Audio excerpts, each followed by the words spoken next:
ਸਤਨਾਮ ਸ੍ਰੀ ਵਾਹਿਗੁਰੂ ਜੀ। ਮੈਂ ਨਾਹੀ ਕਛੁ ਨਾਹੀ, ਕਛੁ ਆਏ ਨ ਮੂਰਾ।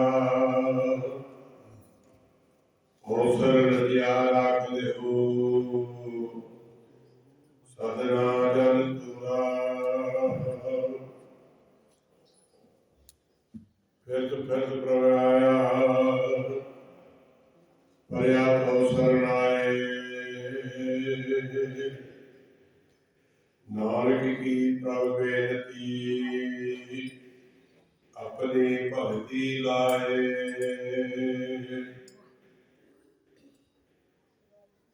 ਧੰਨ ਧੰਨ ਸਤਿਗੁਰੂ ਸ੍ਰੀ ਗੁਰੂ ਗ੍ਰੰਥ ਸਾਹਿਬ ਮਹਾਰਾਜ ਜੀ ਪਾਵਨ ਹਜ਼ੂਰੀ ਵਿੱਚ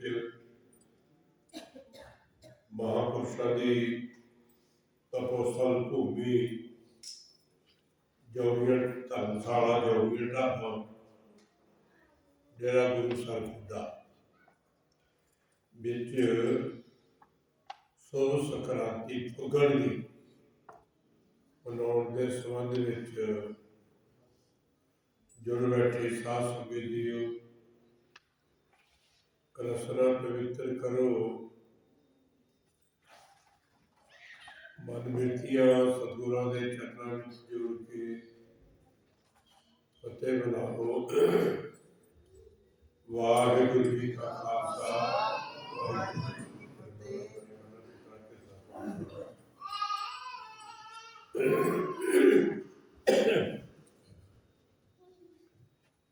ਗੁਰੂ ਅਰਜਨ ਦੇਵ ਮਹਾਰਾਜ ਜੀ ਨੇ ਸਾਡੇ ਪਰਉਪਕਾਰੀ ਕਾਲਜੀਵੀ ਜੀਵਾਂ ਦੇ ਉੱਤੇ ਬੜਾ ਵੱਡਾ ਪਰਉਪਕਾਰ ਕੀਤਾ ਹੈ। ਜੀਵਨ ਜਾਚ ਦੱਸਣ ਲਈ ਉਹਨਾਂ ਨੇ ਗੁਰਬਾਣੀ ਵਿੱਚ ਮਾਝ ਰਾਗ ਅੰਦਰ 12 ਮਹਾਂਪੁਰਖ ਕੀਤਾ। ਇਸ 12 ਮਾਹੇ ਨੂੰ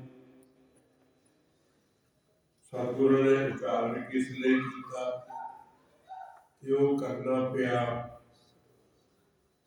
ਇਹਦਾ ਵੀ ਮਕਸਦ ਉਹਨਾਂ ਨੇ ਪਹਿਲੇ ਜਿਹੜਾ ਬੰਦ ਹੈ ਬਾਪ ਕਾਵ ਦਾ ਬਾਣੀ ਦਾ, ਉਹਦੇ ਵਿੱਚ ਉਹਨਾਂ ਨੇ ਵਰਣਨ ਕੀਤਾ। ਦੁਨੀਆ ਵਿੱਚ ਹਰ ਚੀਜ਼ ਦਾ ਕੋਈ ਕੋਈ ਮਕਸਦ ਹੁੰਦਾ ਹੈ। ਉਸ ਮਕਸਦ ਦੀ ਪ੍ਰਾਪਤੀ ਲਈ ਅਸੀਂ ਯਤਨ ਕਰਦੇ ਹਾਂ ਤੇ ਜਦੋਂ ਉਹ ਮਕਸਦ ਸਾਡਾ ਪੂਰਾ ਹੋ ਜਾਏ ਫਿਰ ਉਸ ਫਲ ਦੀ ਪ੍ਰਾਪਤੀ ਹੁੰਦੀ। ਜਿਵੇਂ ਅਸੀਂ ਕਣਕ ਬੋਈ ਹੈ, ਪਹਿਲਾਂ ਜ਼ਮੀਨ ਚੰਗੀ ਤਰ੍ਹਾਂ ਸੋਧੀ ਹੈ, ਫਿਰ ਬੀਜ ਚੰਗਾ ਲਿਆਂਦਾ ਹੈ, ਫਿਰ ਖਾਦ ਪਰਖ ਕੇ ਦਿੰਦੀ ਹੈ ਵੀ ਚੰਗੀ ਹੈ ਬਰੋਟੀ ਤਾਰੀ। ਉਸ ਖਾਦ ਨੂੰ ਖੇਤ ਨੂੰ ਤਿਆਰ ਕਰਕੇ ਕਣਕ ਬੀਜੀ। ਕਣਕ ਅਸੀਂ 25-27 ਸੂਤ ਦੇਖਦੇ ਜਾ ਕੇ ਉੱਠਣੀ ਸ਼ੁਰੂ ਹੋਈ ਕਿ ਨਹੀਂ, ਚਾਹੇ ਚੰਗਾ ਹੈ ਕਿ ਨਹੀਂ। ਫਿਰ ਉਹਦੀ ਸੰਭਾਲ ਕਰਦੇ, ਕੀੜਾ ਪੈਦਾ ਪਵੇ, ਕੱਖ ਖਾਣੇ ਵਿੱਚ ਬਹੁਤਾ ਨਾ ਹੋ ਜਾਏ, ਕੋਈ ਬਿਮਾਰੀ ਦਾ ਪ੍ਰਭਾਵ ਨਾ ਪਵੇ, ਖੁਰਾਕ ਦੀ ਕਮੀ ਨਾ ਹੋਵੇ। ਸਾਰੀਆਂ ਚੀਜ਼ਾਂ ਜੋੜ ਕੇ ਵੀ ਪਾਲਣਾ ਕਰਕੇ ਫਿਰ ਅਸੀਂ ਉਸ ਫਸਲ ਦੀ ਜਦੋਂ ਪੂਰਤੀ ਹੁੰਦੀ ਹੈ, ਪ੍ਰਾਪਤੀ ਹੁੰਦੀ ਹੈ, ਫਿਰ ਸਾਨੂੰ ਇਸ ਗੱਲ ਦਾ ਖੁਸ਼ੀ ਹੁੰਦੀ ਹੈ, ਗਰਵ ਵੀ ਹੁੰਦਾ ਹੈ ਕਿ ਮੈਂ ਮਿਹਨਤ ਕੀਤੀ ਹੈ, ਇਹਨੂੰ ਫਲ ਮਿਲਿਆ। ਇਸੇ ਤਰ੍ਹਾਂ ਸਤਿਗੁਰੂ ਜੀ ਕਹਿੰਦੇ ਨੇ ਕਿ ਅਸੀਂ ਉਸ ਪਰਿਪੂਰਨ ਪਰਮਾਤਮਾ ਤੋਂ ਵਿਛੜ ਗਏ, ਕਿਰਤ ਕਰਕੇ ਵਿਛੜੇ ਕਰ ਕਿਰਪਾ ਮਿਲੋ ਨਾ, ਵਿਛੜ ਗਏ ਸੀ। ਦੇਖੋ ਜਦ ਤੱਕ ਵਿਛੜੇ ਦਾ ਮਿਲਾਪ ਨਾ ਹੋਵੇ ਤੇ ਮਨ ਨੂੰ ਸ਼ਾਂਤੀ ਨਹੀਂ। ਕਦੇ ਬਾਜ਼ਾਰ ਵਿੱਚ ਜਾਂਦੇ ਆ, ਜਿਹੜਾ ਬੱਚਾ ਹੈ ਉਹ ਮਾਂ ਨਾਲ ਵਿਛੜ ਜਾਏ, ਜਦ ਤੱਕ ਉਹ ਮਾਂ ਦੀ ਉਂਗਲੀ ਫੜ ਕੇ ਬਾਜ਼ਾਰ 'ਚ ਫਿਰ ਰਿਹਾ ਸੀ, ਉਹਨੂੰ ਫਲ ਦਿਸਦੇ ਨੇ, फलों की दुकान तो फल लेना चाहता है, फिर उसनों कोई गुड्डियां पटोले खेलों का समान देखता, उन्होंने भी फिर पासे होना चाहता, लेना चाहता है। कोई बर्तन कोई खेड का समान देखता, उससे भी मन जाता कि मैं ले लवां। बस्तर चंगा कपड़ा नजर आता, सूर भी कहता माता जी मैनूं खरीद दिओ। परंतु जे तुरदे तुरदे उहदी उंगली मां नालों मां दी उंगली के हाथ विचों छुट जाए और वह बच्चा बाजार की भीड़ विच गुम हो जाए, फिर रोना शुरू करता है, हाय मां करता। उसनूं कोई भी संभाले, दूसरा बंदा कोई संभाले, पर उसकी इक्को रट है हाय मां। उन्हें जिन्ने मर्जी खाने पदार्थ दो, खिडौने दो, कपड़े दो, कुछ दो, वो केवल अपनी मां का मिलाप चाहता है। जब तक उसको मां नहीं मिलती, उन्हें शांति नहीं होती, रोन तो चुप नहीं करता। ये तो सुधारने कहानी है, सुधारने गल है, तुहाडे नाल बात करती है। पर जब असीं इसनूं अध्यात्मक खेतर विच लैके जाते हैं, तो इसका तात्पर्य यह है कि उस परिपूर्ण परमात्मा को असीं विछड़े हुए हैं। और दो गल्लां करके, एक तां उहदी किरपा दे पात्र बणीए, एक किसी सतपुरुष की संगत करिए, और सतपुरुष की संगत करके परमेश्वर के नाम लैके दी आराधना करिए, शुभ कर्म करिए, फिर साडा उस परिपूर्ण परमात्मा नाल मिलाप हो सकता है। गुरु अर्जन देव जी ने एक बचन किया, पिता कृपाल आज्ञा एह दीसी।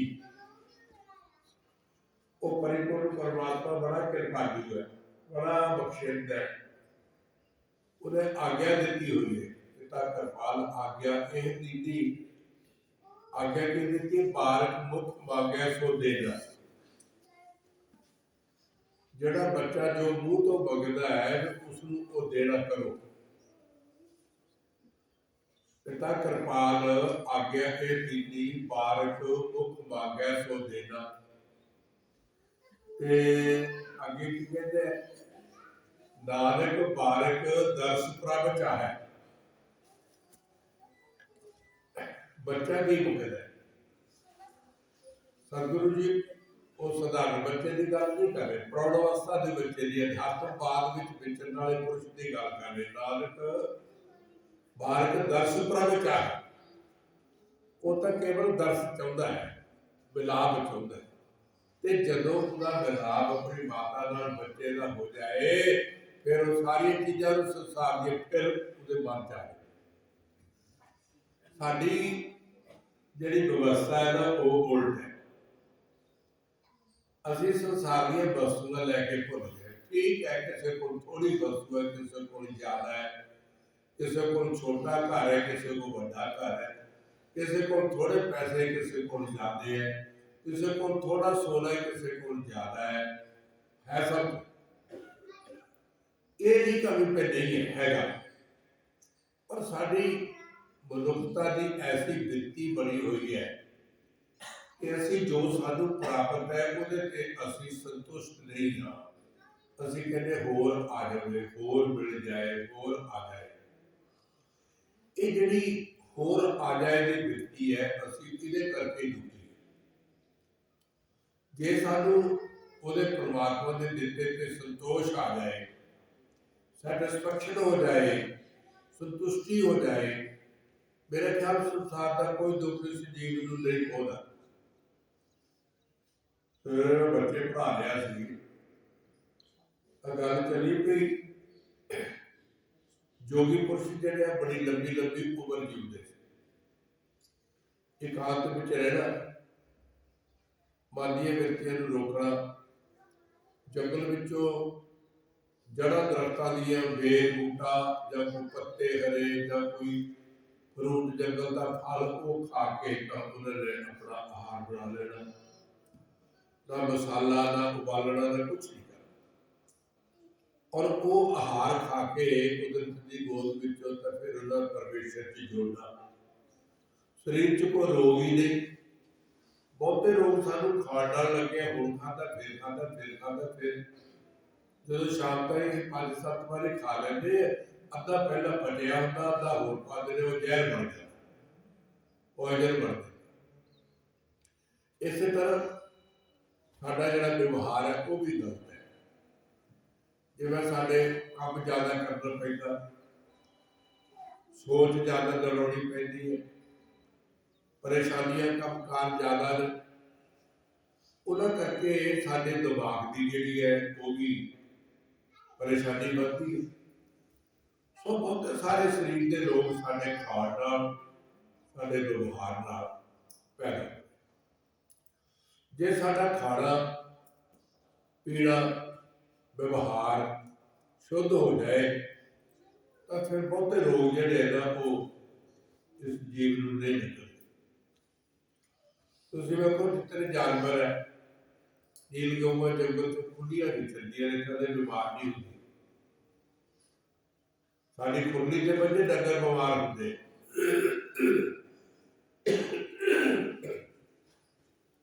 तोता वगैरह जानवर होंदे सारे कोई बीमार नहीं होंदे क्योंकि वो बहुते पदार्थ इदां दे खाते ही नहीं जिहदे विच जहर पैदा हो जाए।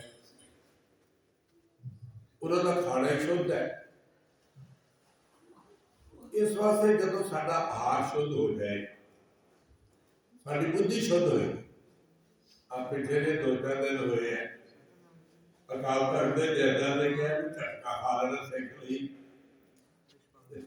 ठीक है झटका मतलब एक कृपान का फट मारो तो उन्होंने जानवर को मार के खा लो सीख ली ठीक है। जरा झटकाई ने बढ़ के रखे है तो जो 2-3 फट मारे उनके फिर की वो मेरा धर्म खराब हो जू। एक झटके ने मारिया खान नाल धर्म रह गया 2-3 झटके नाल मारिया वो धर्म जेड़ा खराब हो गया। कोई चाहे तरसा के आरी फेर के मारो चाहे डांट मार के मारो है तो मुद्दा ही ना। गुरबीर हमा तापरे जा मुर्दार ना खाए गुरबाणी लेकिन गल समझ नहीं आई कई जगह गुरु ग्रंथ साहब साडा गुरु है जी तो बाद गुरु कोई नहीं साडा एक शब्द गुरु है। शब्द गुरु जो कह रहे तुसीं मनदे ने शब्द गुरु तो ये कहता कि आदमी मुर्दार ना खाए मुर्दार ना मतलब मुर्दा ना खाए। जेड़ा मारिया होया जीव है ना वो चाहे कल मारिया चाहे अज मारिया चाहे फट ना मारिया चाहे 2-4 आरिया फेर के मारिया है मुर्दार होता है। फिर मारे कहते भागवासली सुरापात जो जो प्राणी खाए पग मछली मांस सुरा शराब जड़ा जड़ा आदमी जिहदा वरतो करदा सेवन करदा फिर उन्हें जड़ा तीर्थ यात्रा की व्रत व्रत रखिया नियमां की पालना की तीर्थ व्रत नेम में नियम चंगे नियमां की पालना की कदे सवे रसातल जाए सारे पताल में चले जाते भाव व्यर्थ हो जाते खत्म हो जाते उन्हें कोई ये जो पदार्थ है ना मादक पदार्थ जिंदगी को खराब करते उम्र का भी घटाते रोग लाते। इस वास्ते सतगुरु कहते हैं असि सारे ही कीते हुए कर्मा करके विछड़े हाँ ये प्रभु कृपा करो सानू अपने नाल मिला लो। पहले बंद का इतों शुरुआत होती फिर सतगुरु कहते हैं मेरे च गुण भी कोई नहीं ऐसा गुण नहीं सानू को पूछे मैनू कि चीज नहीं होती भावें सैकल चलना ना आता हो कहता मैं मोटरसाइकिल गड्डी कार जहाज चलाऊंगा।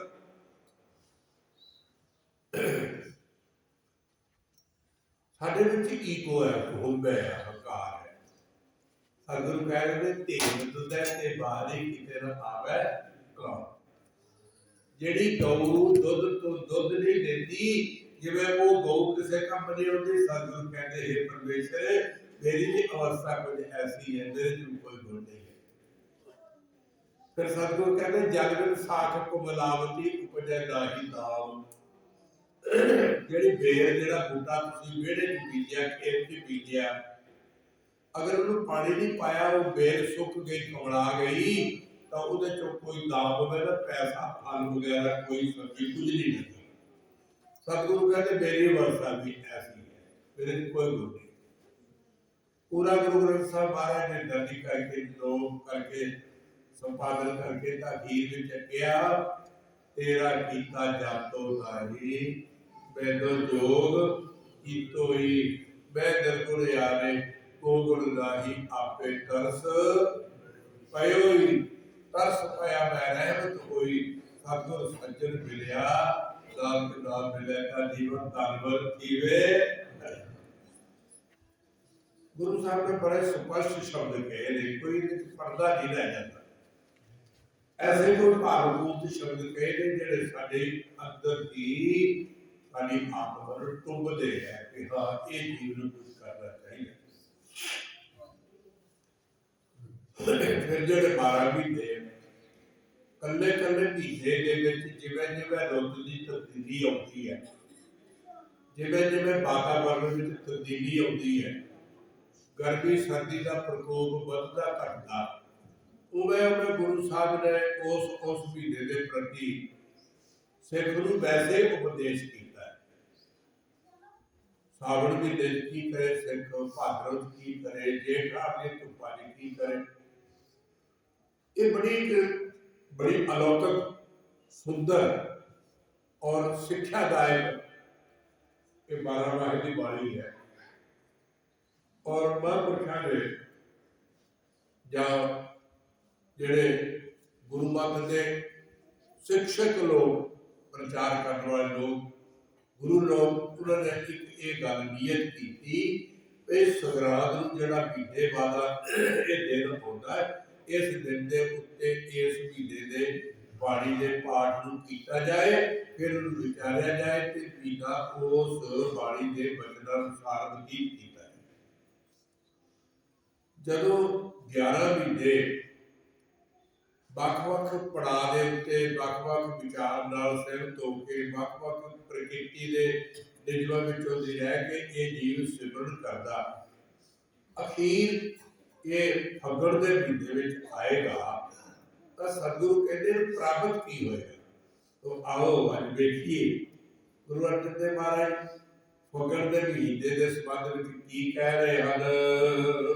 ਸਤਨਾਮ ਸ੍ਰੀ ਵਾਹਿਗੁਰੂ ਹਰਿ ਗੁਣ ਅਨੰਦ ਉਪਾਜਨ ਹਰਿ ਸਚਨ ਪ੍ਰਗਟੇ ਆਏ ਸੰਤ ਸਹਾਈ ਰਾਮ ਕੇ ਕਰ ਕਿਰਪਾ ਦਿਆ ਮਿਲਾਏ। ਹਰਿ ਗੁਣ ਆਨੰਦ ਉਪਾਜਨ ਇਹ ਦੇਸੀ ਮਹੀਨਾ ਆ, वैसे फरवरी चल रहा, वो अंग्रेजी ईस्वी सन का है। आम असीं भाषा च फग्गण कहते हैं, फग्गण का महीना। गुरु साहब ने सही अखर लिया फलगुण, यानी जिहड़ी तुसीं 11 महीने विच मेहनत कीती है, सुमरन कीता है, अपना टाइम परमेश्वर के नाम नाल जोड़ के लगाया, उहदा फल की, उहदे गुण की, वो फल सानू किवें की प्राप्त होवेगा। गुरु साहब कह रहे हैं फल गुण आनंद उपार देना। फग्गण दे महीने विच अपार, अपार का मतलब पारावासे रहने जिसका कोई अंत ना हो। वैसे आनंद जिहड़ा ना वो गुरु द्वारा ही मिलता है। जिहड़ियां बाकी वस्तुआं संसार दी ना सानू सुख देंदियां ने, वो असीं वस्तुआं आप इकट्ठियां करते हैं। ਜਿਹੜੀਆਂ ਸਾਡੀਆਂ ਇਕੱਠੀਆਂ ਕੀਤੀਆਂ ਵਸਤੂ ਹੈ ਉਹ ਥੋੜਾ ਚਿਰ ਸੁੱਖ ਲੈਂਦੀਆਂ ਨੇ, ਤਾਂ ਫਿਰ ਉਹ ਸੁੱਖ ਸਾਡਾ ਰਿਸ਼ਤਿਆਂ ਦਾ ਖਤਮ ਹੋ ਜਾਂਦਾ। ਜਿਵੇਂ ਸੁੰਦਰ ਮਕਾਨ ਬਣਾਉਂਦੇ ਆ, 2 ਸਾਲ ਬਾਅਦ ਉਹਦਾ ਕੋਈ ਪਾਸਾ ਢਾਹ ਕੇ ਬਹਿ ਜਾਂਦੇ, ਹਾਲਾਂਕਿ ਬੜੇ ਨਕਸ਼ੇ ਨਾਲ ਬਣਾਇਆ ਹੁੰਦਾ। ਕਦੀ ਬਾਥਰੂਮ ਢਾਹ ਲੈਂਦੇ ਆ, ਕਦੀ ਕੋਈ ਹੋਰ ਛੱਜਾ ਵਧਾ ਲੈਂਦੇ ਆ। ਸੁੱਖ ਤਾਂ ਸੀ ਉਹਦੇ ਵਿੱਚ, ਪਰ ਉਹ ਹਮੇਸ਼ਾ ਵਾਲਾ ਨਹੀਂ ਸੀ। कोई चीज असं खरीदे, सोफा खरीदा, बैड खरीदा बड़ा कीमती, 6 महीने साल बाद कहते नहीं चंगा कर दो बाहर, कोई नहीं चंगा। सोफा लिया, मैं थोड़ा देर सोफा आया, पर वो थोड़े चेती मिल सके, परंतु जड़ा आनंद है वो गुरु तो प्राप्त होता, मेरे सदा गुरु अमरदास जी कहते आनंद आनंद सबको कह, आनंद गुरु ते जाए, यानी गुरु की बख्शिश नाल, गुरु के पात्र बख्शिश के पात्र बन के जिहड़ी वस्तु प्राप्त होती है, सतगुरु कहते वो आनंद है। जानिया आनंद सदा गुरु ते कृपा करे प्यारे, ये गुरु की बख्शिश नाल, उसकी कृपा नाल ये आनंद प्राप्त हो। पर जदों वो हो जाएगा फिर संसारी सुखा वांगू छेती मिल सदा नहीं, वो बदलता ही जाता है।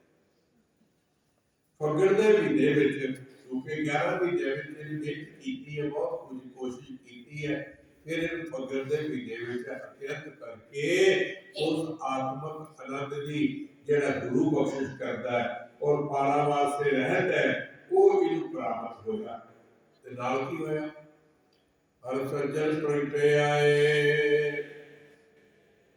जिहदे नाल असीं विछड़े सी, पहला शब्द आया सी किरत करके विछड़े, अखीरला इस महीने च शब्द आया हर सज्जन प्रगटे आए।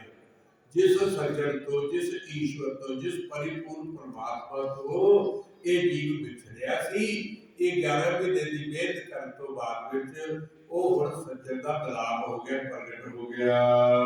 संत सनाई राम के कर कृपा दिया मिलाए। एक उन्होंने होर गुरु साहब ने दे विच नियम दसिया वे नियम करना पैना, फिर गुरु प्रगट होगा, फिर ईश्वर की प्राप्ति होगी। वो की सी जेडे इस रस्ते ते खोजी है, ढालू है, लभन वाले है, इस रस्ते ते तुरे जा रहे हैं, तो उस रस्ते ते चलने वाले का साथ लेना पड़ेगा। मान लो असी किसी बेवाकफ, जिहदे असीं वाकफ नहीं, उस पिंड जाना, शहर जाना, भावें सानूं पता है कि ये पिंड हुशियारपुर तो 5 किलोमीटर से खब्बे पासे सज्जे पासे है, पिंड भी बड़ा है, ना काफ़ी है, पर असीं किसी को जानकारी लेंदे हैं, फिर हुशियारपुर तो पुछदे हैं, अगे जाके पुछदे हैं, पिंड विच पड़ जाते हैं, पिंड तो जाके फिर नाम बंदे का पुछदे हैं, फिर उसका घर पुछदे हैं, दरवाजा खड़काउंदे किन्नी मेहनत करके पुछदे। पर ये जिहड़ा परिपूर्ण परमात्मा ईश्वर की प्राप्ति है, ना तो किसी पिंड विच है, ना किसी आकार विच है, इनू जिहड़ा दसन वाला वो कौन है? जिहड़ा इनू जानदा वही दसूगा। वैद्य दी किताबां बहुत पईयां ने, उहदे च लिखिआ आ लक्षण रोग ने, इनू आ दवाई देइए, इस तरीके नाल देइए, ठीक हो जाएगा। पर जिस बंदे नूं वैद्य का नहीं पता, उन्हें किताब दे दो, पढ़ी जाएगा, पढ़न तो बाधा हो की करेगा, कुछ नहीं। एक कोटली के मास्टर जी हुंदे सी, वो मिशनरी पढ़ के आए थे, तो उन्होंने जो उन्होंने भैन इतने वो शालीमार वाले है दुकान वाले, वो इन्होंने व्याही से, तो इतने आते थे अक्सर महाराज कोल भी होते थे। वो ये गल कहते सी कि गुरु की कोई लोड़ नहीं है, मास्टर की कोई लोड़ नहीं है, ये सब कुछ आप ही करता है। महाराज कह रहे तेरी गल ठीक है, पर फिर भी कुछ न कुछ किसी किताब चो ज्ञान लेना पऊगा, किसी ज्ञानवान पुरुष तो ज्ञान लेना पऊगा, कोई कोई पद्धति अपनानी पेगी, किसी पगडंडी के किसी रस्ते से जाना पेगा, मंजिल से तो ताई पुजागी उन्हें बनना। महाराज कह लगे उसका एक दिन लड़का बीमार हो गया, तो कहता महाराज बच्चा बीमार है। महाराज कहते अच्छा, एक मेघ विनोद की किताब है, बड़ी बड़ी 250 सफा का, और ਉਹਦੇ ਵਿੱਚ 28-2900 नुस्खा लिखा बीमारियों का, 253 बीमारियां लिखिया, 253 बीमारियां ਤੇ ਤਕਰੀਬਨ 2900 ਦੇ ਨੇੜੇ ਜਿਹੜੇ ਨੁਸਖੇ ਲਿਖੇ ਵੀ ਆਹ ਬਿਮਾਰੀ ਨੂੰ ਆਹ ਨੁਸਖਾ ਦਿਓ ਠੀਕ ਹੋ ਜਾਏਗਾ, ਆਹ ਦਿਓ। ਮਹਾਰਾਜ ਨੇ ਕਿਤਾਬ ਮੰਗਾਈ ਤੇ ਕਿਤਾਬ ਮੰਗਾ ਕੇ ਮਾਸਟਰ ਦੇ ਹੱਥ 'ਚ ਫੜਾ ਦਿੱਤੀ। ਸੰਤ ਕਹਿੰਦੇ ਵੀ ਇੰਨੇ ਸਮੇਂ ਦੇ ਉੱਤੇ ਤੇਰਾ ਜਿਹੜਾ ਬੱਚਾ ਬਿਮਾਰ ਹੋਇਆ ਉਹਦੇ ਬਾਰੇ ਉਹਦੇ ਜਿਹੜੇ ਲੱਛਣ ਹੈ ਤੇ ਬਿਮਾਰੀ ਦੇ ਉਹਦੇ ਤੇ ਲਿਖੇ ਆ, ਉਹਦੇ ਅੱਗੇ ਫਿਰ ਦਵਾਈਆਂ ਲਿਖੀਆਂ, ਤੂੰ ਪੜ੍ਹ। ਉਹਨੇ ਬਿਮਾਰੀ ਦੇ ਸਫਾ ਕੱਢ ਕੇ ਲੱਛਣ ਪੜ੍ਹੇ ਤੇ ਬਿਮਾਰੀ ਦਾ ਤਸ਼ਖੀਸ ਡਾਇਗਨੋਜ਼ ਕੀਤੀ। ਕਰਨ ਤੋਂ ਬਾਅਦ ਫਿਰ ਕਹਿਣ ਲੱਗਿਆ ਆਹ ਹੁਣ ਦਵਾਈ ਹੈ। ਉਹ ਕਹਿੰਦਾ ਮਹਾਰਾਜ ਵੀ ਇਹ ਮੈਂ ਕਿਵੇਂ ਬਣਾ ਸਕਦਾ, ਮੈਂ ਕਦੇ ਬਣਾਈ ਨਹੀਂ। ਮਹਾਂਪੁਰਸ਼ ਕਹਿਣ ਲੱਗੇ ਭਲਿਆ ਕਿਤਾਬ ਤੇਰੇ ਹੱਥ ਵਿੱਚ ਹੈ, ਅਸੀਂ ਤੇਰੇ ਕੋਲ ਬੈਠੇ ਤੈਨੂੰ ਦੱਸ ਰਹੇ ਹਾਂ ਫਲਾਣੇ ਸਮੇਂ ਤੇ ਆਹ ਕੁਝ ਲਿਖਿਆ। ਜੇ ਤੂੰ ਪੜ੍ਹ ਕੇ ਖੁਦ ਦੇਖ ਕੇ ਨਹੀਂ ਬਣਾ ਸਕਦਾ ਤੇ ਜਿਹੜਾ ਪਰਿਪੂਰਨ ਈਸ਼ਵਰ ਹੈ ਜਿਹਦੇ ਬਾਰੇ ਕੋਈ ਪਤਾ ਹੀ ਨਹੀਂ, ਉਹਦਾ ਰੂਪ ਰੇਖ ਰੰਗ ਨਹੀਂ ਹੈ, ਉਹ ਜਦ ਤੱਕ ਨਹੀਂ ਚ ਸਮਾਇਆ ਹੋਇਆ, ਉਹ ਤੇਰੇ ਅੰਦਰ ਬੈਠਾ ਆ, ਸਰਬ ਨਿਵਾਸੀ ਸਦਾ ਅਲੇਪਾ ਆ, ਕਿੱਦਾਂ ਲੱਭੇਗਾ ਤੂੰ? ਔਰ ਮੈਂ ਤਾਂ ਤੁਹਾਨੂੰ ਜਿੱਦਾਂ ਕਿ ਉਹਨੂੰ ਸਬਕ ਪੜ੍ਹਾਏ ਹੋਏ ਨਾ ਉਹ ਉਹਦੇ ਦੀ ਸੀਮਤ ਰਹਿੰਦਾ ਹੈ। ਚਲੋ ਫਿਰ ਉਹਨੂੰ ਇਹ ਦਿਲਾਇਆ ਵੀ ਦੇਖੋ ਇਹ ਵੀ ਜੋ ਤੈਨੂੰ ਗਿਆਨ ਮਿਲਿਆ ਉਹ ਵੀ ਤੂੰ ਕਿਸੇ ਕੋਲੋਂ ਪੜ੍ਹ ਕੇ ਗਿਆ, ਕਿਤਾਬ ਤੋਂ ਪੜ੍ਹਿਆ, ਟੀਚਰ ਤੋਂ ਪੜ੍ਹਿਆ। ਇੱਥੇ ਸਤਿਗੁਰੂ ਕਹਿੰਦੇ ਨੇ ਸਤ ਸਹਾਈ ਰਾਮ ਕੇ, ਜਿਹੜੇ ਪਰਮੇਸ਼ਰ ਦੇ ਪਿਆਰੇ ਭਗਤ ਬੰਦਗੀ ਕਰਦੇ ਹੈ ਉਹ ਪਰਮੇਸ਼ਰ ਰਾਮ ਨੂੰ ਬੁਲਾਉਣ ਦੇ ਵਿੱਚ ਸਹਾਈ ਹੋ ਸਕਦੇ। ਅੰਗਰੇਜ਼ੀ ਚ ਇਹਨੂੰ ਬਡਿਓਟਰ ਕਹਿੰਦੇ, ਪੰਜਾਬੀ ਚ ਵਿਚੋਲਾ ਕਹਿੰਦੇ। ਜਦ ਤੱਕ ਵਿਚੋਲਾ ਨਾ ਹੋਵੇ ਦੋ ਦਾ ਮੇਲ ਨਹੀਂ ਹੁੰਦਾ। ਚਲੋ ਹੁਣ ਤਾਂ ਫੇਸਬੁੱਕ ਤੇ ਵਿਚੋਲਾ ਬਣ ਗਿਆ, ਉਹ ਤਾਂ ਲੋੜ ਹੀ ਨਹੀਂ ਵਿਚੋਲੇ ਦੀ ਹੈ ਜੀ। ਉਹਦੀਆਂ ਫੇਸਬੁੱਕ ਦੇ ਜਿਹੜੇ ਮੁੰਡੇ ਫੇਸਬੁੱਕ ਤੇ ਲੈਂਦੇ, ਕੋਈ ਨਹੀਂ ਵੇਖਦੇ ਜਾਤ ਕਿਹੜੀ ਹੈ, ਥਾਂ ਕਿਹੜਾ, ਕਰਦਾ ਕੀ ਹੈ, ਕਰਮ ਕੀ ਹੈ, ਸ਼ਕਲ ਕੀ ਹੈ, ਅਕਲ ਕੀ ਹੈ, ਬੁੱਧੀ ਕੀ ਹੈ, ਕੁਝ ਵੀ ਨਹੀਂ ਦੇ ਬਸ ਆਪ ਕੋ ਕੇ ਕੋਲੇ ਪਰ ਪਹਿਲੇ ਸਮਾਂ ਸੀ। ਪਰ ਮੈਂ ਸਮਝਦਾ ਕਿ ਇਸ ਵਿੱਚ ਜਿਹੜੀ ਆਤਮ ਸੱਤਾ ਦੀ ਪ੍ਰਾਪਤੀ ਹੈ ਗੁਰੂ ਤੋਂ ਬਿਨਾਂ ਨਹੀਂ ਹੋ ਸਕਦੀ, ਮਾਸਟਰ ਤੋਂ ਬਿਨਾਂ ਨਹੀਂ ਹੋ ਸਕਦੀ। ਮੈਂ ਅੰਮ੍ਰਿਤਸਰ ਇੱਕ ਦਿਨ ਬੈਠਾ ਸੀ, 400 ਜੀਵਨ ਦੀ ਦੁਕਾਨ ਤੇ, ਤਾਂ ਉੱਥੇ ਕਿਤਾਬ ਪਈ ਸੀ ਗੋਆ ਦੀ ਯਾਤਰਾ। ਦਾਸ 2 ਵਾਰੀ ਗੋਆ ਦੀ ਯਾਤਰਾ ਪੂਰੀ ਕਰਿਆ, 2-4 ਦਿਨ ਰਹਿ ਗਏ। ਮੈਂ ਕਿਹਾ ਚੰਗਾ ਹੋਇਆ ਕਿਸੇ ਨੇ ਕਿਤਾਬ ਲਿਖੀ ਹੈ, ਜਿਹੜਾ ਗੋਆ ਨਹੀਂ ਜਾ ਸਕਦਾ ਇੱਥੇ ਪੜ੍ਹ ਕੇ ਗਿਆਨ ਲੈ ਲੇਗਾ। ਲਾਗੇ ਬੈਠੇ ਸੀ ਲਿਖਣ ਵਾਲੇ ਪ੍ਰੋਫੈਸਰ ਸਾਹਿਬ। ਦੁਕਾਨਦਾਰ ਕਹਿੰਦਾ ਇਹਨਾਂ ਨੇ ਲਿਖੀ ਹੈ, ਮੈਂ ਇਹਦਾ ਹੱਥ ਜੋੜ ਕੇ ਧੰਨਵਾਦ ਕੀਤਾ। ਉਹ ਆਪਣਾ ਕੁਝ ਲਿਖ ਰਹੇ ਸੀ, ਮੈਨੂੰ ਕਹਿੰਦੇ ਮੇਰੀ ਲਿਖੀ ਹੋਈ ਕਿਤਾਬ ਸਿੱਖ ਕਿਵੇਂ ਬਣੀਏ ਉਹ ਪੜ੍ਹੋ। ਮੈਂ ਕਿਹਾ ਕੀ ਲਿਖਿਆ? ਕਹਿੰਦੇ ਸਿੱਖ ਕਿਵੇਂ ਬਣੀਏ ਲਿਖਿਆ। ਕਦੋਂ ਲਿਖੀ? ਕਹਿੰਦੇ 10-12 ਸਾਲ। ਮੈਂ ਕਿਹਾ ਤੁਸੀਂ ਨੋਟ ਕੀਤਾ ਹੈ ਵੀ ਤੁਹਾਡੀ ਕਿਤਾਬ ਪੜ੍ਹ ਕੇ ਕਿੰਨੇ ਸਿੱਖ ਬਣੇ? ਚੁੱਪ ਕਰ ਗਏ। ਮੈਂ ਕਿਹਾ 1708 ਵਿੱਚ ਗੁਰੂ ਗ੍ਰੰਥ ਸਾਹਿਬ ਮਹਾਰਾਜ ਨੂੰ 10ਵੇਂ ਪਾਤਸ਼ਾਹ ਨੇ ਗੁਰਗੱਦੀ ਬਖਸ਼ੀ। ਹਰ ਪਿੰਡ ਵਿੱਚ 4-4, 5-5 ਗੁਰਦੁਆਰੇ ਹੈ, ਹਰ ਪੜ੍ਹਨ ਵਾਲਾ ਘਾਟ ਗੁਰ ਕੇ ਹੈ, ਪੜ੍ਹਦੇ ਹੈ, ਪੜ੍ਹਾਉਂਦੇ ਹੈ, ਸਭ ਕੁਝ ਕਰ ਰਹੇ ਹੈ, ਦੀਵਾਨ ਲੱਗਦੇ ਹੈ, ਬੜੇ ਬੜੇ ਸਮਾਗਮ ਹੁੰਦੇ ਹੈ। ਕਿੰਨੇ ਸਿੱਖ ਬਣੇ? ਗਿਣਤੀ ਕੋ ਹੈ? ਅੱਗੇ ਲੋਕ ਕਰਦੇ ਜਾ ਰਹੇ ਆ, ਬਣਦੇ ਘੱਟ। ਜੇ ਕਿਤਾਬ ਪੜ੍ਹ ਕੇ ਸਿੱਖ ਬਣ ਜਾਏ ਤੇ ਗੁਰੂ ਗ੍ਰੰਥ ਸਾਹਿਬ ਪੜ੍ਹ ਕੇ ਸਾਰਾ ਸੰਸਾਰ ਸਿੱਖ ਬਣ ਜਾਣਾ ਚਾਹੀਦਾ। ਫਿਰ ਕਹਿਣ ਲੱਗਾ ਵੀ ਦਰਬਾਰ ਸਾਹਿਬ ਪੜ੍ਹੋ। ਮੈਂ ਕਿਹਾ ਬਹੁਤ ਵੱਡਾ ਔਖਾ ਕੰਮ ਹੈ, ਇੰਨਾ ਵੱਡਾ ਨਹੀਂ ਪੜ੍ਹਿਆ ਜਾਂਦਾ। ਇਹ ਕਹਿੰਦਾ ਜਪਜੀ ਸਾਹਿਬ ਪੜ੍ਹੋ। ਮੈਂ ਕਿਹਾ ਇਹ ਵੀ ਬੜੀ ਔਖੀ ਨਹੀਂ ਹੈ, ਸਿਧਾਰਥ ਗੁਰਬਾਣੀ ਹੈ ਵੈਸਾਖੀ। ਕਹਿੰਦਾ ਮੂਲ ਮੰਤਰ ਪੜ੍ਹੋ। ਮੈਂ ਕਿਹਾ ਮੂਲ ਮੰਤਰ ਇੰਨਾ ਔਖਾ ਆ ਕਿ ਮੂਲ ਮੰਤਰ ਦੇ ਉੱਤੇ ਹੀ ਸਾਰਾ ਜਿਹੜਾ 5894 ਸ਼ਬਦ 6 ਗੁਰੂ ਸਾਹਿਬਾਨਾਂ ਦੇ ਵਚਨ ਔਰ 15 ਭਗਤਾਂ ਦੀ ਬਾਣੀ, 11 ਭਗਤਾਂ ਦੀ ਬਾਣੀ, 4 ਅਨੰਦ ਸੇਵਕਾਂ ਦੀ ਬਾਣੀ, ਕੇਵਲ ਤੇ ਕੇਵਲ ਇੱਕ ਓੰਕਾਰ ਸਤਿਗੁਰ ਪ੍ਰਸਾਦ ਨੂੰ ਹੀ ਬੋਲਦੀ ਹੈ। ਬਹੁਤ ਔਖਾ ਸਨਾਤਨ ਬਾਣੀ। ਮੈਂ ਕਿਹਾ ਲੇਖਕ ਸਾਹਿਬ ਇੱਕ ਗੱਲ ਦੱਸੋ, ਇਹ ਜਿਹੜਾ ਮੂਲ ਮੰਤਰ ਤੁਸੀਂ ਮੈਨੂੰ ਕਹਿੰਦੇ ਹੋ ਇਹਦੇ ਵਿੱਚ ਉਪਾਦਾਨ ਕਾਰਨ ਤੇ ਨਿਮਿਤ ਕਾਰਨ ਕਿਹੜਾ ਹੈ? ਕਿਹੜੇ ਸ਼ਬਦ ਨੇ ਜਿਹੜੇ ਪਰਮਾਤਮਾ ਨੂੰ ਉਪਾਦਾਨ ਮੰਨਦੇ ਆ ਤੇ ਨਿਮਿਤ ਮੰਨਦੇ? ਇਹ ਦੋਨੋਂ ਸ਼ਬਦ ਤੁਹਾਡੇ ਲਈ ਨਵੇਂ ਹੈ। ਉਪਾਦਾਨ ਦਾ ਕਾਰਨ ਹੈ ਘੜਾ ਬਣਾਉਣਾ ਨਾ, ਮਿੱਟੀ ਦਾ ਘੜਾ, ਤਾਂ ਉਹਦੇ ਵਾਸਤੇ ਮਿੱਟੀ ਦੀ ਲੋੜ ਹੈ, ਯਾਨੀ ਮਿੱਟੀ ਉਪਾਦਾਨ ਕਾਰਨ ਹੈ। ਘੜੇ ਦਾ ਪੈਦਾ ਕਰਨ ਵਾਲਾ ਕਾਰਨ ਹੈਗਾ ਮਿੱਟੀ। ਹੁਣ ਕੱਲੀ ਮਿੱਟੀ ਘੜਾ ਨਹੀਂ ਬਣ ਸਕਦਾ, ਉਹਦੇ ਕੀ ਚਾਹੀਦਾ? ਘੁਮਿਆਰ, ਫਿਰ ਉਹ ਡੰਡਾ, ਫਿਰ ਉਹ ਡੰਡਾ ਚੱਕੀ ਦੇ ਪੁੜ ਜਾਂਦਾ ਕੁਲਾਲ, ਉਹ ਘੁੰਮਣ ਵਾਲਾ, ਉਹਦੇ ਤੇ ਮਿੱਟੀ ਧੋ ਕੇ ਉਹਦੇ ਤੇ ਮਿੱਟੀ ਰੱਖਦੇ ਆ, ਫਿਰ ਡੰਡੇ ਨਾਲ ਖੂਬ ਘੁਮਾਉਂਦੇ ਆ। ਜਦੋਂ ਤੇਜ਼ ਘੁੰਮਦਾ ਉਹ ਮਿੱਟੀ ਦਾ ਹੱਥ ਦੇ ਨਾਲ ਘੁਮਿਆਰ ਜਿਹੜਾ ਘੜਾ ਬਣਾ ਦਿੰਦਾ, ਕੁੰਜਾ ਬਣਾ ਦਿੰਦਾ, ਚਾਟੀ ਬਣਾ ਦਿੰਦਾ, ਗਮਲਾ ਬਣਾ ਦਿੰਦਾ, ਛਿਕੜਾ ਬਣਾ ਦਿੰਦਾ, ਉਹ ਬਣਾਉਂਦਾ। ਹੁਣ ਤਾਂ ਖੈਰ ਉਹਨਾਂ ਮੋਟਰ ਨਾਲ ਆ ਗਈ ਛੋਟੀ ਜਿਹੀ, ਮੈਂ ਚਾਟੀਆਂ ਲਿਆਉਂਦਾ ਉਹਨਾਂ ਨੂੰ ਪਿਆਸ ਲਾਗੇ, ਪਿਆਸ ਦੇ ਲਾਗੇ ਕਾਫੀ ਬਣਦੇ, ਉਹਨਾਂ ਨੇ ਛੋਟੀਆਂ ਮੋਟਰਾਂ ਲਾ ਦਿੱਤੀਆਂ। ਪਰ ਪਹਿਲਾਂ ਸਾਰੇ ਆਪ ਕਰਦੇ।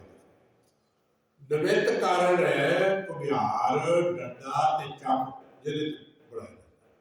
ਉਪਾਦਾਨ ਕਾਰਨ ਹੈ ਮਿੱਟੀ, ਯਾਨੀ ਕੋਈ ਚੀਜ਼ ਦੀ ਉਤਪਤੀ ਜਿਹੜੀ ਹੈ ਉਹਦੇ ਤੇ ਦੋ ਕਾਰਨ ਤੇ ਪੈਦਾ ਕਰਨ ਵਾਲੇ ਤੇ ਬਣਾਉਣ।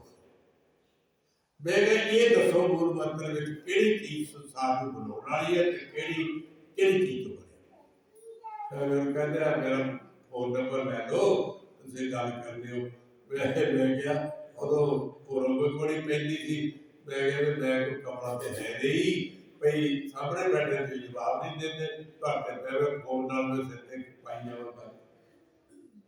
ਮੇਰੇ ਕਹਿਣ ਤੋਂ ਭਾਵ, ਪਰ ਮੈਂ ਬਾਹਰ ਤੇ ਕਿਹਾ, ਮੈਂ ਕਿਹਾ ਦੇਖ ਮੈਂ ਜ਼ਿਮੀਦਾਰਾਂ ਦਾ ਮੁੰਡਾ ਸੀ, ਭੇਡਾਂ ਵੀ ਚਾਰਦਾ ਸੀ, ਗਈਆਂ ਬੱਕਰੀਆਂ ਵੀ ਚਾਰਦਾ ਸੀ, ਮਾਮੇ ਨਾਲ ਚਲੋ ਬੱਕੀ ਵੀ ਗੁੱਡਣੀ ਕੋਈ ਨਿੱਕਾ ਮੋਟਾ ਕੰਮ ਜੀਵਦੇ ਨਾਲ ਕਰਦਾ ਸੀ। ਪਰ ਮੈਨੂੰ ਇੱਕ ਯੁੱਗ ਪੁਰਸ਼ ਮਿਲਿਆ, ਮੈਂ ਇੱਕ ਯੁੱਗ ਪੁਰਸ਼ ਦੀ ਸ਼ਰਨ ਚ ਆ ਗਿਆ। ਉਹਨੇ ਮੇਰੀ ਉਂਗਲੀ ਫੜੀ ਕੇ ਦਾ ਪੁੱਤਰ ਮੈਂ ਤੈਨੂੰ ਕੁਝ ਦੱਸਣਾ ਚਾਹੁੰਦਾ। ਵਿਦਿਆ ਦਿੱਤੀ, ਕਮਾਲ ਕਰ ਗੁਰੂ ਗ੍ਰੰਥ ਸਾਹਿਬ ਪੜ੍ਹਾਇਆ, ਬਿਲਕੁਲ ਕੱਲੇ ਕਰਨਾ, 10 ਗ੍ਰੰਥ ਪੜ੍ਹਾਇਆ, ਭਾਖਾ ਦੇ ਪੁਸਤਕ ਪੜ੍ਹਾਏ, ਔਰ ਅਗਰ ਵੈਦਿਕ ਪੜ੍ਹਾਈ, ਰਾਗ ਵਿਦਿਆ ਪੜ੍ਹਾਈ, ਸਕੂਲ ਦੀ ਉਹ ਲਾਸਟ ਕਲਾਸ ਤੱਕ ਲੈ ਗਏ। ਉਦੋਂ ਤੇ PhD ਦੀ ਕਲਾਸ ਜੋ ਕਰਦੀ ਸੀ, ਫਿਰ ਉਹਨਾਂ ਨੇ ਮਨਾ ਕਰਤਾ ਕਿ ਰਹਿਣ ਦੇ ਬਸ ਪਹਿਲਾਂ ਖੁੱਲੀ ਨਹੀਂ ਛੁੱਟੀ, ਪੜ੍ਹੀ ਜਾ ਜੋ ਪੜ੍ਹਨਾ ਪੜ੍ਹ ਲੈ। ਮਕੈਨਿਕੀ ਕਰਨੀ, ਡਰਾਈਵਿੰਗ ਕਰਨੀ, ਖੇਤੀਬਾੜੀ ਕਰਨੀ, ਟਰੈਕਟਰ ਚਲਾਉਣੇ, ਗੱਡੀਆਂ ਚਲਾਉਣੀਆਂ, ਰਸੋਈ, ਲੰਗਰ, ਕੱਪੜੇ ਧੋਣੇ, ਕੋਈ ਕੰਮ ਇੱਦਾਂ ਨਹੀਂ ਕਦੇ ਆ ਵੀ ਕਰ ਮੈਨੂੰ ਸਿਖਾਉਂਦੇ ਗਏ। ਮੇਰੇ ਕਹਿਣ ਤੋਂ ਭਾਵ ਇੱਕ ਯੁੱਗ ਪੁਰਸ਼ ਮਿਲਿਆ, ਉਹਨੇ ਮੇਰੀ ਉਂਗਲੀ ਫੜੀ, ਮੇਰੀ ਬਾਂਹ ਫੜੀ, ਉਹਨੇ ਬਾਂਹ ਫੜ ਕੇ ਪਤਾ ਨਹੀਂ ਕਿੰਨੇ ਗੁਣ ਦੇ ਦਿੱਤੇ ਕਿ ਆ ਵੀ ਲੈ ਪੂਰਨ ਪੁਰਖ ਦੀ। ਮੇਰੇ ਕਹਿਣ ਤੋਂ ਭਾਵ ਹੈ ਜਦ ਤੱਕ ਪੂਰਨ ਪੁਰਖ ਨਹੀਂ ਮਿਲੇਗਾ ਤੇ ਸਾਨੂੰ ਉਸ ਪਰਿਪੂਰਨ ਪਰਮਾਤਮਾ ਦਾ ਗਿਆਨ ਨਹੀਂ। ਆ ਗੱਲ ਮੁੱਕਦੀ ਹੈ। ਮਹਾਰਾਜ ਨੂੰ ਕਹਿ ਰਹੇ ਨੇ ਸੰਤ ਸਹਾਈ ਰਾਮ ਕੇ ਘਰ ਕਿਰਪਾ ਦੀਆਂ ਮਲਾਏ, ਜਿਹੜੇ ਪਰਿਪੂਰਨ ਪਰਮਾਤਮਾ ਪਰਮੇਸ਼ਰ ਦਾ ਸਿਮਰਨ ਕਰਨ ਵਾਲੇ ਸੰਤ ਪੁਰਸ਼ ਨੇ, ਭਗਤ ਪੁਰਸ਼ ਨੇ, ਗੁਰਮੁਖ ਨੇ, ਉਹ ਕਿਰਪਾ ਕਰਕੇ ਉਸ ਪਰਮਾਤਮਾ ਨਾਲ ਤੇਰਾ ਮਿਲਾਪ ਕਰਾ ਦੇਣਗੇ।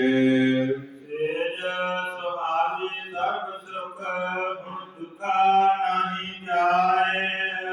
ਫਿਰ ਕਹਿੰਦੇ ਬੱਚੇ ਨੂੰ ਪੜ੍ਹਨ ਨੂੰ ਸੇਜਾ ਦੇ ਤੇ ਸੀ ਸੌਂਦੇ। ਕਹਿੰਦੇ ਜਦੋਂ ਪਤੀ ਪਰਮਾਤਮਾ ਪਰਮੇਸ਼ਰ ਪ੍ਰਾਪਤ ਨਹੀਂ ਹੋਇਆ ਸੀ ਤਾਂ ਸੇਜਾ ਦੀ ਦੁੱਖ ਰੂਪ ਸੀ, ਪਰ ਜਦੋਂ ਹੁਣ ਕਿਰਪਾ ਦੀ ਬੁਲਾਏ ਮਹਾਂਪੁਰਸ਼ਾਂ ਨੇ ਬਣਾਤਾ, ਹੁਣ ਜਿਹੜੀ ਜੀਵਨ ਰੂਪੀ ਸੇਜ ਹੈ ਨਾ, ਸੁਹਾਵਣੀ, ਸੁੱਖ ਦੇਣ ਵਾਲੇ, ਸਾਰੇ ਸੰਸਾਰ ਦੇ ਸੁੱਖ ਮਿਲ ਗਏ ਆ। ਔਰ ਫਿਰ ਹੁਣ ਇੱਥੇ ਦੁੱਖਾਂ ਦੀ ਕੋਈ ਬਾਤ ਨਹੀਂ ਹੈ, ਭਾਵ ਦੁੱਖ ਨਹੀਂ ਲੱਗੇ ਆ ਸਕਦੇ। ਤੋ ਸਤਿਗੁਰੂ ਕਹਿ ਰਹੇ ਨੇ ਕਿ ਉਸ ਪਰਿਪੂਰਨ ਪਰਮਾਤਮਾ ਦੀ ਪ੍ਰਾਪਤੀ ਦੇ ਨਾਲ ਸੰਸਾਰ ਦੀ ਇਹ ਸੇਜ, ਸੰਸਾਰ ਦਾ ਜੀਵਨ ਮੇਰਾ ਸੁੱਖ ਰੂਪ ਹੋ ਗਿਆ, ਔਰ ਸਭ ਸੁੱਖ, ਸਾਰੇ ਸੁੱਖ ਜਿਹੜੇ ਪ੍ਰਾਪਤ ਹੋ ਗਏ ਨੇ, ਹੁਣ ਦੁੱਖਾਂ ਦਾ ਹੀ ਹੈ, ਦੁੱਖਾਂ ਦੀ ਕੋਈ ਇੱਥੇ ਪਹੁੰਚ ਨਹੀਂ ਹੈ। ਵਿਚਾ ਪੁਨੀ ਵਡ ਭਾਗਣੀ, ਘਰ ਪਾਇਆ ਹਰ ਜਾਏ। ਗੁਰੂ ਅਰਜਨ ਦੇਵ ਵਾਲੇ ਕਥਨ ਕਰ ਰਹੇ ਨੇ, ਕਹਿੰਦੇ ਇੱਛ ਪੁਨੀ, ਮੇਰੀ ਜਿਹੜੀ ਇੱਛਾ ਸੀ ਨਾ ਪੂਰੀ ਹੋਈ। ਵਾਸਤਵ ਵਿੱਚ ਜਿਹੜੇ ਦੁੱਖ ਹੈ ਨਾ, ਉਹ ਇਹਦੇ ਵਿੱਚ ਹੀ ਹੈ, ਜਿਹੜੀਆਂ ਸਾਡੀਆਂ ਇੱਛਾਵਾਂ ਨੇ, ਆਸਾ ਹੈ, ਮਨਸਾ ਹੈ, ਤ੍ਰਿਸ਼ਨਾ ਹੈ, ਇਹ ਜਦ ਤੱਕ ਸ਼ਾਂਤ ਨਹੀਂ ਹੁੰਦੀ, ਆਦਮੀ ਕੋਲ ਸਾਰਾ ਸੰਸਾਰ ਦਾ ਰਾਜ ਵੀ ਹੋਵੇ ਤਾਂ ਵੀ ਆਦਮੀ ਦੁਖੀ ਰਹਿੰਦਾ। ਕਾਰੋਬਾਰ ਸਾਹਿਬ ਨੇ ਕਹਿੰਦੇ ਕਿੱਦਾਂ ਕਿ ਖਜ਼ਾਨਾ ਉਹਨਾਂ ਨੇ ਦਿੱਤਾ ਸੀ, ਇਕੱਠਾ ਕੀਤਾ, ਤੇ ਕਿਸੇ ਕੋਲ ਇੱਕ ਪੈਸਾ ਵੀ ਨਹੀਂ ਰਹਿ ਪਿਆ।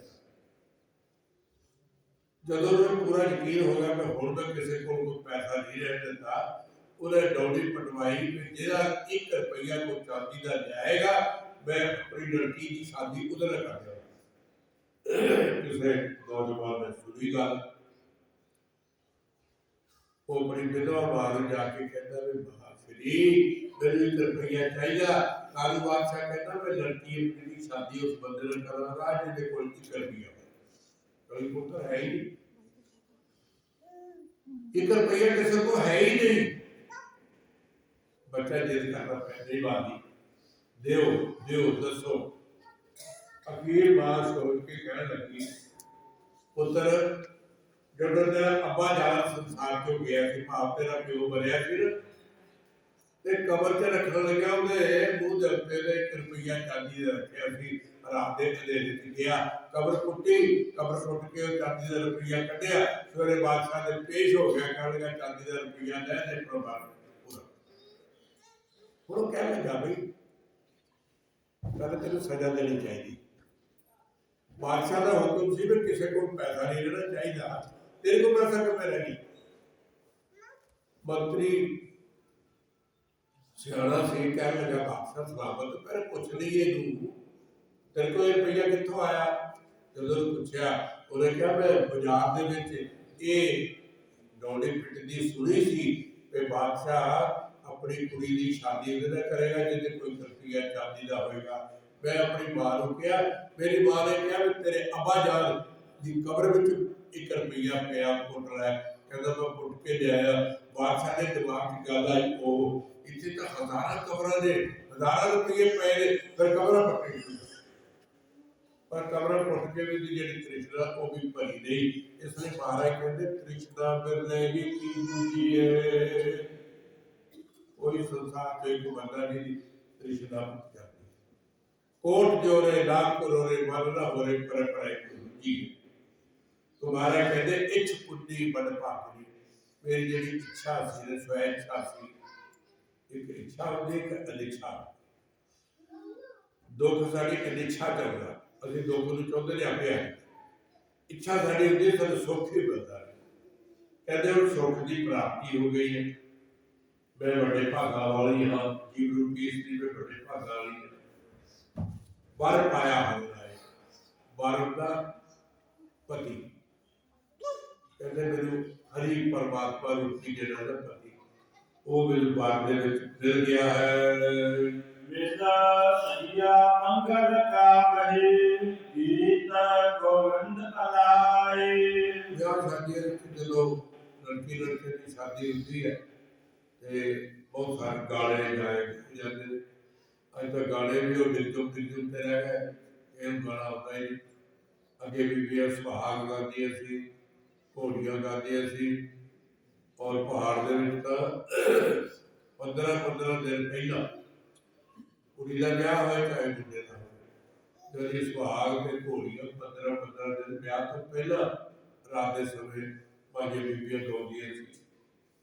दुआर की धरती में वेखिया इत्थे सी प्रचलन, और खास करके जिस दानका मेला होंदा जिहड़ा वो गाउंदियां सी तां कमाल ही सी, वो भी सुने। पर हुण वो भी गया सारा, जारी सारा पंजाबी कल्चर पर गया, कोई वो नहीं रह गया। ये कहते मेरे सही है मंगल गावे जो मिलाप होता है ना, फिर सखियां मिलके मंगल ने खुशी दे जो ब्याह का प्रोग्राम हो तो रागी सिंह भी मंगल के शब्द पढ़ते जी, मंगल गावे गीत गोविंद अलाए, और गोविंद ईश्वर के जेडे गीत अलाए ना उचारे जाते रहे, कहे जाते रहे, गाए जाते रहे। हर जेहा अवर न दिसई, कोई दूजा लव न लाए।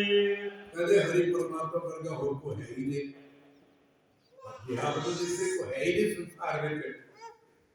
ਗੁਰੂ ਨਾਨਕ ਦੇਵ ਜੀ ਦੀ ਜਗ੍ਹਾ ਨੂੰ ਬੜਾ ਸੁੰਦਰ ਮਹਾਰਾਜ ਕਹਿੰਦੇ ਨੇ ਜਦੋਂ ਕੇਵਲਾਬਾਦ ਤੇ ਹਮਲਾ ਕੀਤਾ, ਹਮਲੇ ਦੇ ਵਿੱਚ ਬਹੁਤ ਲੋਕ ਮਾਰਦੇ ਨੇ। ਗੁਰੂ ਨਾਨਕ ਦੇਵ ਨੇ ਬੜਾ ਰੋਹ ਭਰਿਆ ਸ਼ਬਦ ਕਿਹਾ, ਕਹਿੰਦੇ ਤੇਰਾ ਸ਼ਰੀਕ ਹੋਏ ਕੋਈ ਆਖੇ ਤਿਸ ਆਗੇ ਤੁਧ ਆਗੇ। ਇਹ ਪਰਮਾਤਮਾ ਜੇ ਕਿਤੇ ਤੇਰੇ ਬਰਾਬਰ ਦਾ ਕੋਈ ਹੋਰ ਪਰਮਾਤਮਾ ਬੈਠਾ ਹੁੰਦਾ ਨਾ, ਤੇਰਾ ਸ਼ਰੀਕ ਹੁੰਦਾ, तेरी मैं शिकायत जरूर उदों को करनी, तेरे आगे तुझे आदि तेरे अगे तेरी शिकायत करा को गल बनती नहीं।